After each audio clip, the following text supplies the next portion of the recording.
And we are live on the Freedom House TV. Brian. Wow. That was a new intro. Yeah, you messed me up there, David Carroll. Wasn't that powerful? Okay. Some may have missed it. Let's do it again. You want to do it again? You should do it again. Yeah.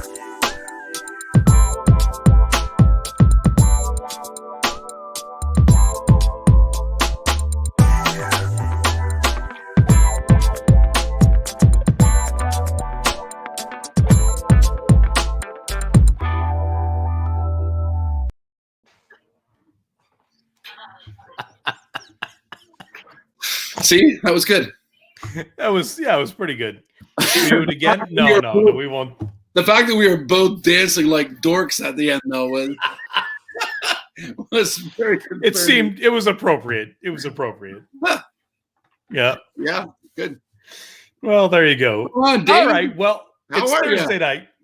It is I'm doing well. I have to admit, I almost forgot about Freedom House TV tonight. I was out with Brianna and our family went out to dinner. They let you go out to dinner at restaurants these days, so it was great. Did you have to split up though? Yes, we did. Booth. You can only have max 4 in a table, right? Yes.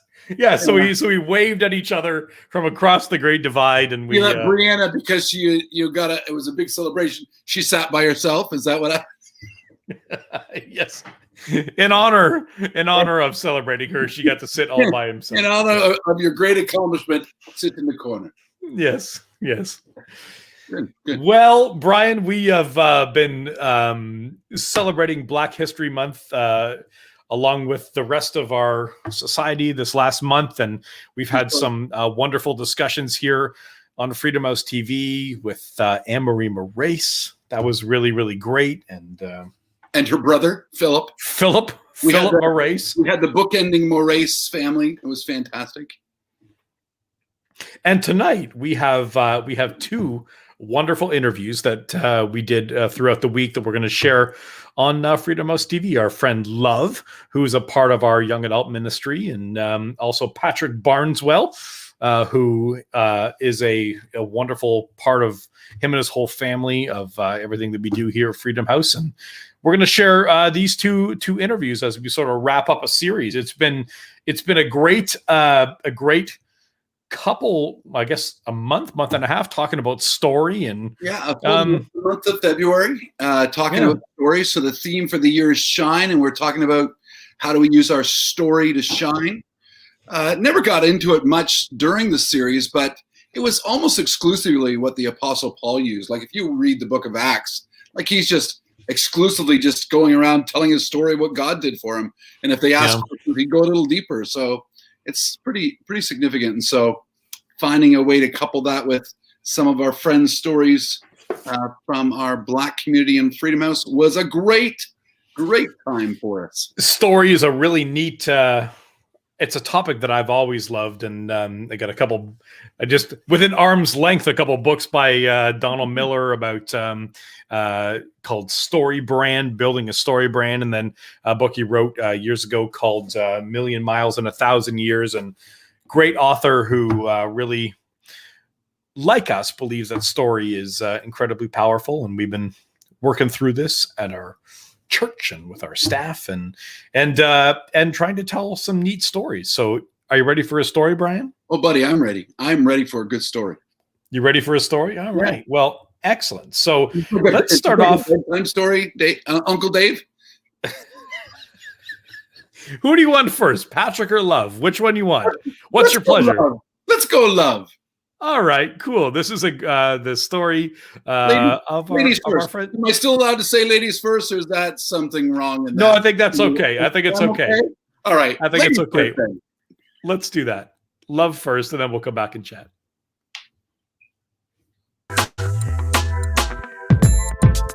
Here with one of my favorite Freedom House young adults, Love. Love, it's great to be able to have you here. And thank you for having me. Yeah, want to chat a little bit about you, about your life. Maybe you've been at Laurier Brantford. Is this now your third year? Is that right? Yes, 3rd/4th. I was there for my first year, and then I didn't like it, and so I left. And then I came back and I realized I liked it. Just kidding. I liked it, but I came back because of many other circumstances, but it was the best choice for me. So I came back and then I came to Freedom House.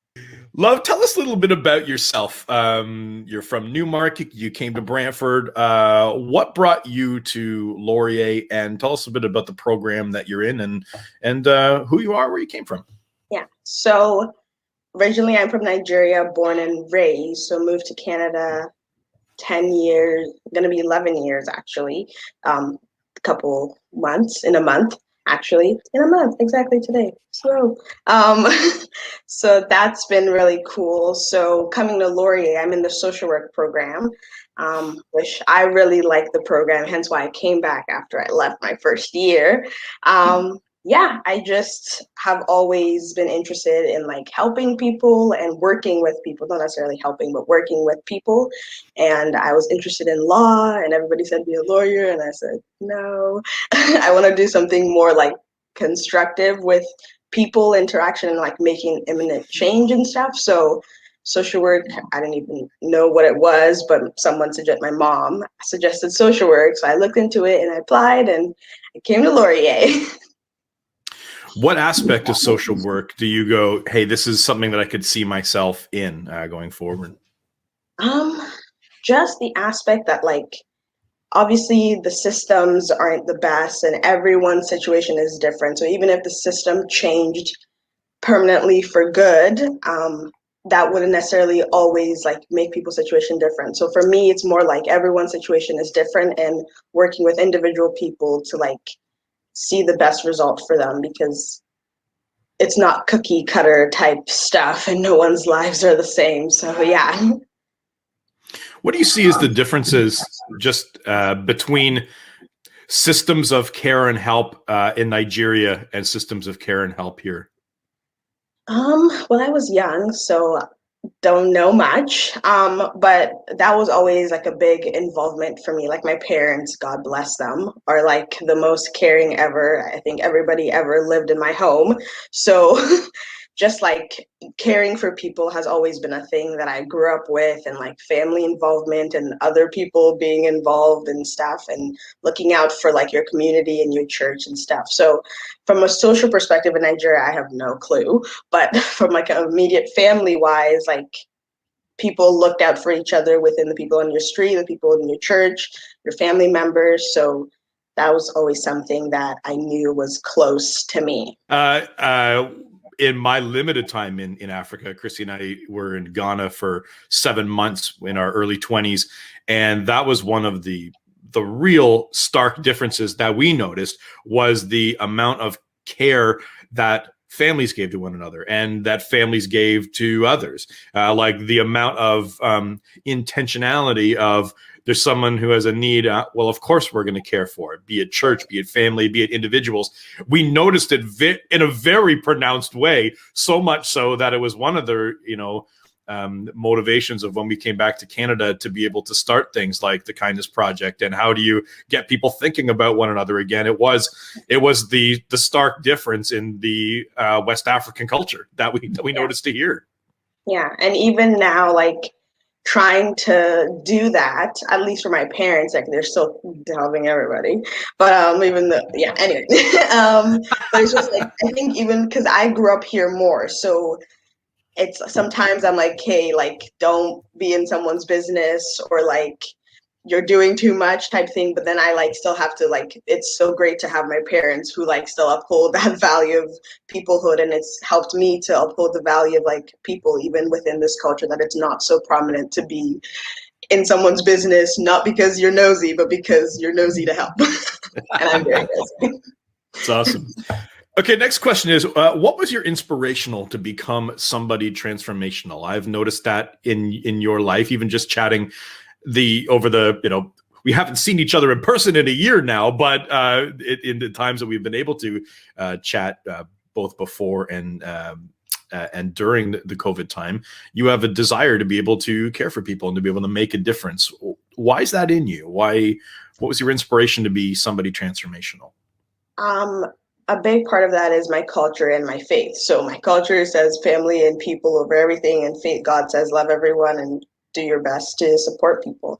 So that just tied into my personhood and then the career that I'm trying to go into. And even if it wasn't social work, there's so many ways that we now know that you can inspire people and help people, even if you're not like a worker in their life type thing. Yeah, I would say my inspiration definitely comes from both of those things. And young adults are recently talking about like our upbringing in the church. And I was thinking about it this morning. Like I mentioned how, like when I was in youth, when I was younger, like I was still trying to be like a good Christian and I was young and all that stuff. But the other youth around me weren't showing that. So I thought I had to like swing both ways. Like that's what made sense. So now I'm trying to find my own footing. So I think in trying to be inspirational and transformational, like I want to be like a notable Christian. I don't necessarily be gung-ho evangelizing on the street, but like just like from my actions and the things I say. So other Christians that may be nervous to like do what they're called to do, like don't feel like they have to walk in both lights. I'm not like perfect in any way or form, but it's something that I'm intentionally trying to do because I know that's something I missed out on when I was younger, to no fault of anyone's own. I'm sure maybe my other peers then were like navigating that. So yeah, it's a lesson I've learned. So why is this important? Why is it important to be a transformational person? What does it mean? What does it mean? I mean, it means we're all working for something. So like, it's not like something big happens in your life. I think that's also another thing I was looking for. Like, I'm going to have this big revelation from God. I've been a Christian all my life, but stuff isn't sticking. I'm going to have this big revelation from God and I'm going to be transformed. But I think it's in the little things, our daily actions and stuff. So I think it's important to like be that example. So people can know that transformation is possible. Like I've had some really good conversations with Nikki. So that has also that has been really helpful for me, and I think it's to be a transformational person. I think it's important because like that's just another way that we can show light to the world and like to others and help people feel more comfortable in their own self. Love it. Last question. This is the year that Freedom House, we're talking about shine and shining. How do you shine and how can others shine in this world? How do you do it? Or you spent this summer working in a shelter with the least of these, right? You spent your time really pouring into people that needed a light a little bit. How did you do it? It's funny because the thing that I did was just like being friendly and stuff and becoming a friend to people, which I know I was like saying to myself recently, like that's something I need to some degree come out of because it's still a professional space and like I'm someone who's to help. And because I was younger, it was easy for me to just not to just take more of the approach of friendliness and stuff. But even in thinking like, okay, I need to be a professional as much as I can be their friend. I'm still someone who's young and happy to help people who are older than me.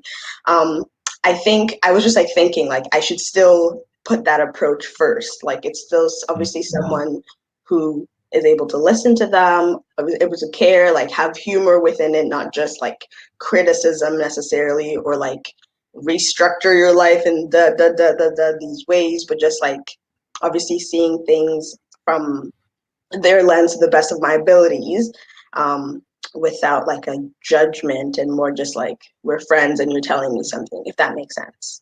Yeah. Totally. Yeah. Somebody who would be a peer of yours, if you were chatting with them and they were going, well, how do I shine? How do I actually be the light of the world? If Jesus says that you are the light of the world, what do you say to them? What do you say? They go, how do I shine? What do you say? Well, kindness is obviously the best and easiest way to do that. And I think right now in the modern, I don't know what is going on in the world, but everybody is very much spirituality and I don't know what it is, but like just your light and like that kind of stuff, which is important. And I know I don't I don't know. But I think just like kindness, but I think what I was trying to say, like, is in this day and age, everyone's just like, be kind to others so much as they're kind to you, which is not what we're supposed to do. So I think it's just like, try to see yourself as someone who can always impact someone in a good way, even if it's like you're rubbed the wrong way. Just try to imagine and like maybe put yourself in their shoes, for lack of better words, and just like, and just try to be kind to the best of your ability, and remember that someone else is also always going through something, so you never know. Yeah.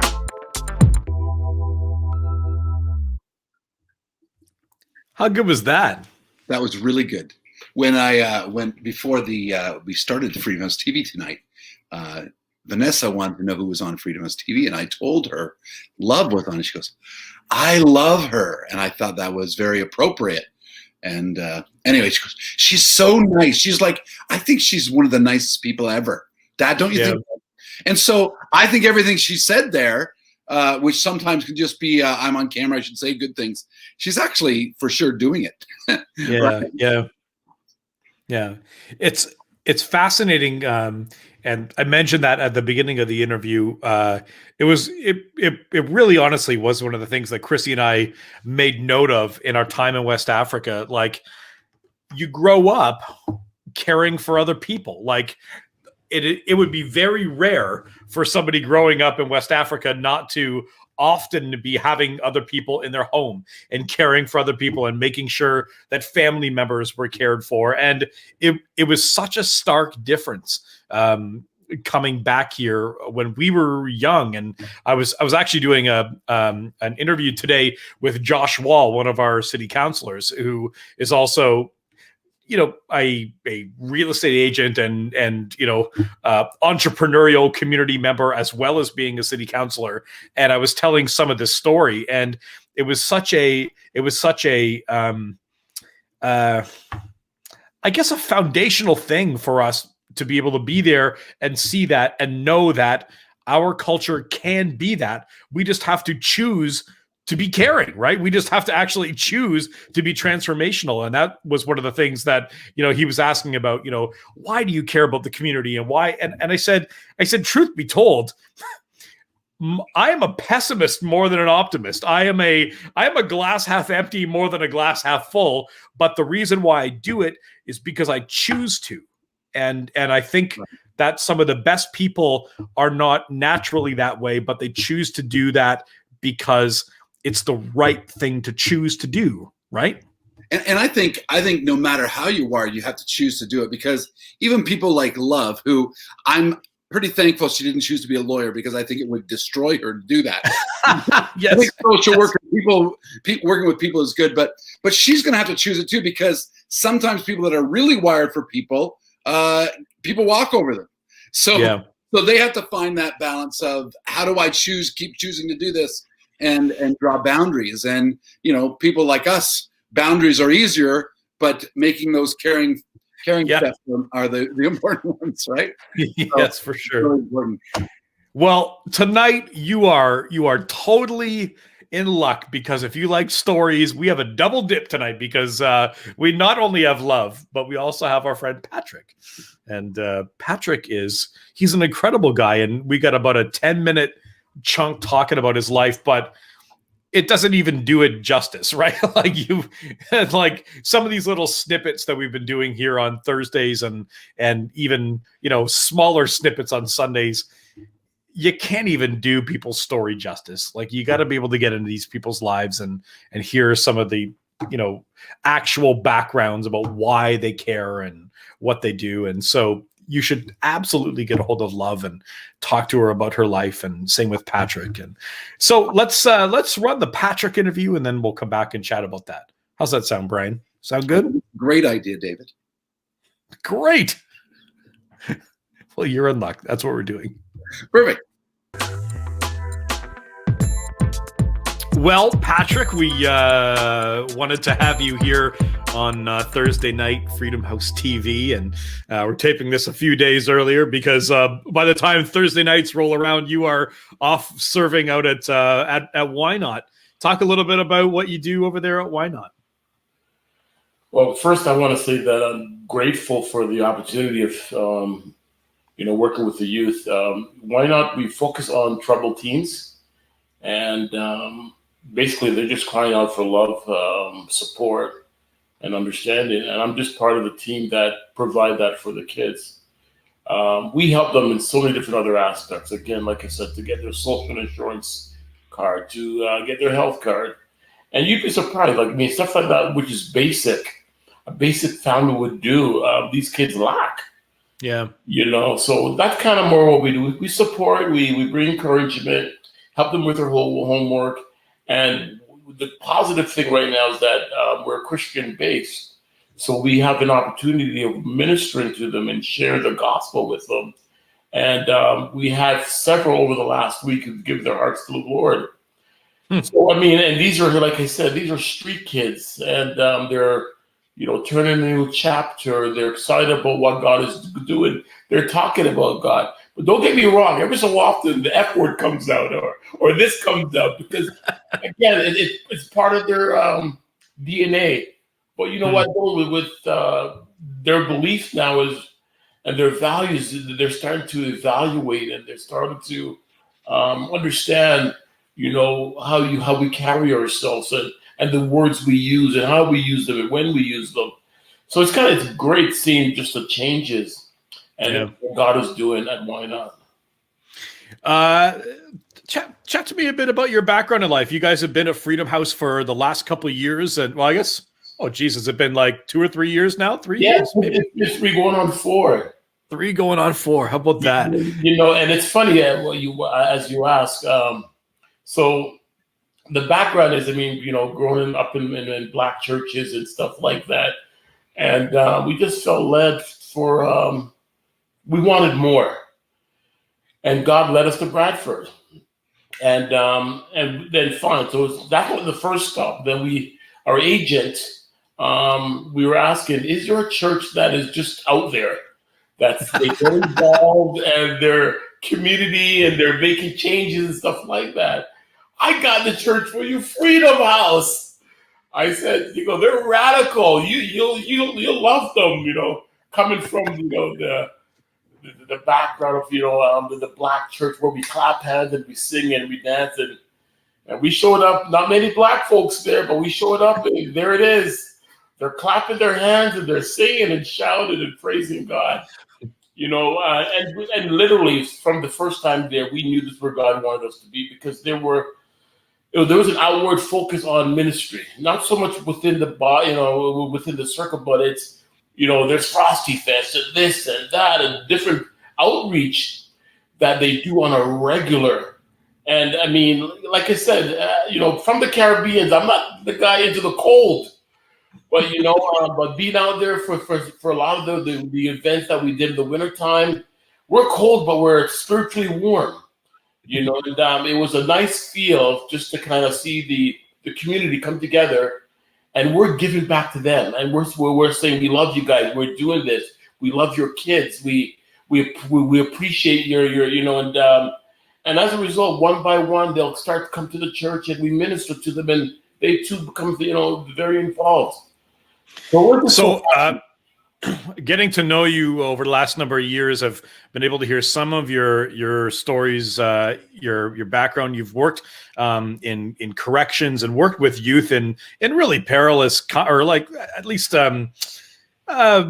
difficult situations for years on this different scope. And as I've got to know you a little bit, I would call you somebody who really is a transformational person that wants to be able to see people change, right? And you have both the ability to do the hard stuff and the heart to be able to believe that people can change. So what was your inspiration to become somebody transformational? What motivated you to be able to go, I want my life to be able to mean something?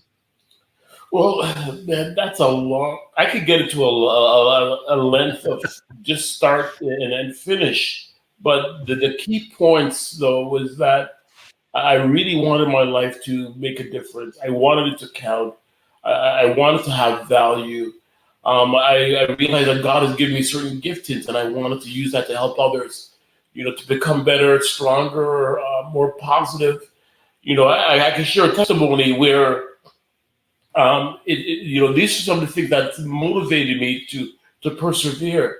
So I was in college, and my second year, I was having a hard time with this course, and I went to the professor and saying, "Listen, could you, help me, give me some insights on stuff to, and just to get some help, because I didn't want to show up to that exam and fail it." And so I was just, pouring out and saying, "Listen, you know what? I need this course to graduate and stuff like that." And then he looks at me and he goes, "Black people, they're good with their hands, and probably you should consider, doing this, and I'm sure you probably do well, because Black people are very good with their hands. The academic stuff, no, but the labor stuff, yes." And so these are some of the things that have motivated me over there, saying, what? Once God says yes, it doesn't matter what man says, whether it's something racial, whether it's because you don't have any money, or socially you're not accepted, or you're from another culture. When God says that you're qualified, or He qualifies you, it doesn't really matter. And I think these are some of the things that has motivated me more. If you see my wife, she's beautiful. God has blessed me with her. I was told she was out of my league. She was out of my league, I was told. But you see how God works? Because He is in me, I have that confidence. I have that reassurance. So when I basically, started to, show interest, I wasn't afraid. So all I'm saying is God gives you that boldness and that courage. When something wrong, make it right. When somebody gives you half a cup, you see it not half empty, but you see it half full. So part of the transformation is just allowing God just to allow us to shine. And again, we're sinners saved by grace. As individuals, we have obstacles, we have challenges, we bring different things to the table. But with God, man, it's just amazing. It's so love it. So let me follow up on that and ask you, why is it important to be a transformational person? Why would you want to be this kind of person in life? Not only the peace that it brings and gives, but just the reassurance, that there's more to life than what we put forward. It's not about, in high school, there's a slogan, life was sex, drugs, and rock and roll. That was the mindset, with the peers. Just enjoy life and get married, have kids, and have a house, and that's it. We that are believers know that there's more, and we know again, so many individuals they're lost and they're hurting, and just basically saying, "God, here's my life, use me to make a difference." And literally, that's what it was. So even moving out to Bradford from Toronto, it was nothing really. It wasn't a sacrifice.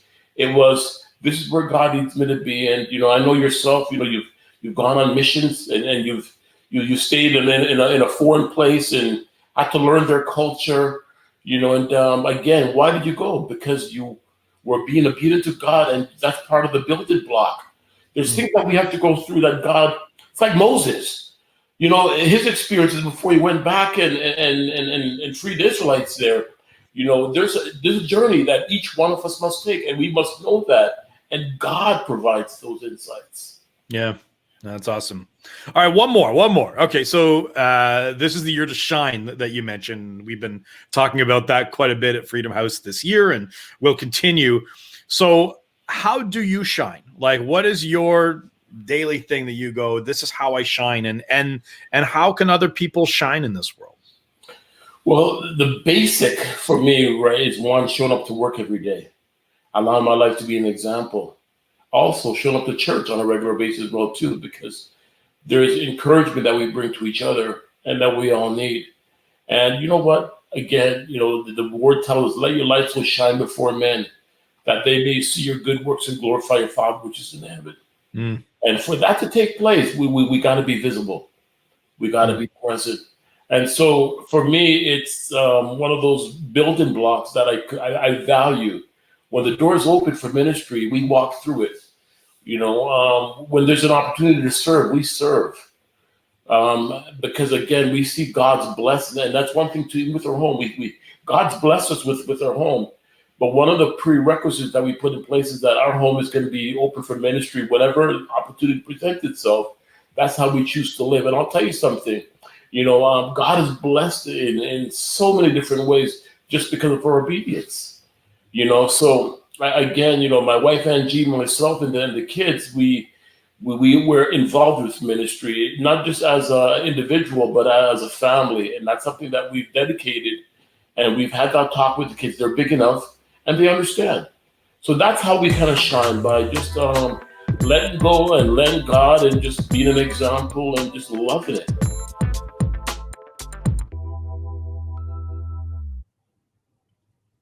Right? Love Patrick. I love the family. The Barnswells are fantastic.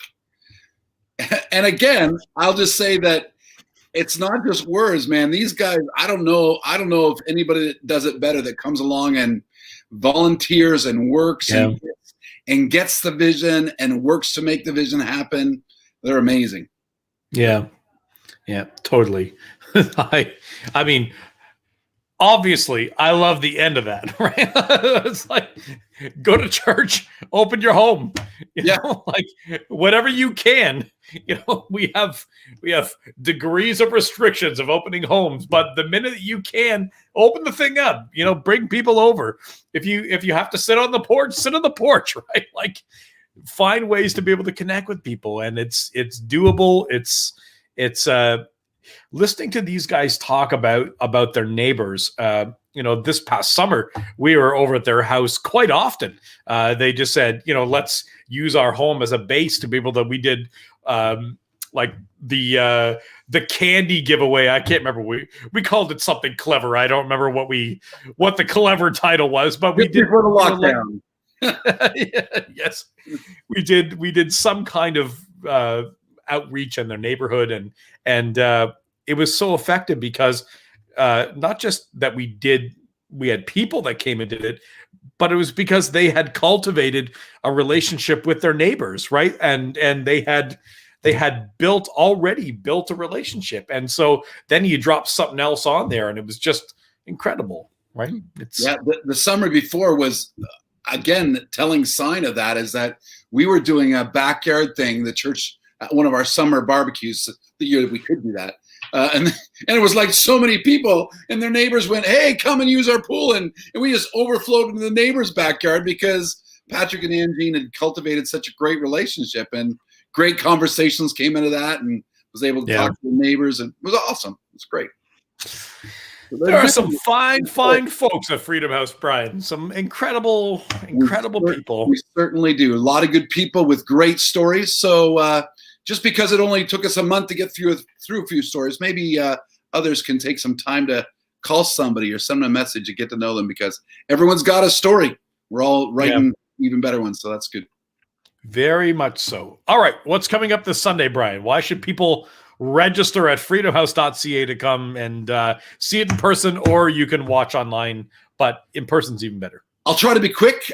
So this Sunday, we're starting a new series, In Like a Lion, Out Like a Lion. So people that have been around the world for a while, they know that people talk about March. If it comes in like a lion, it goes out like a lamb. But feeling like God's been speaking to me this year coming into it, that Jesus is going to display himself as the Lion of the tribe of Judah. And I shared a little bit on Sunday, just as a volley to this week, is that God had given me a follow-up to the vision from October 1995 of his heart for cities, which really is why Freedom House exists. But, just trying to mind my own business last Saturday morning, and God just kind of showed up and took me back to the vision. And anyway, we're going to share that, how God showed up and showed himself as a lion ready to roar over cities. So that'll be fun.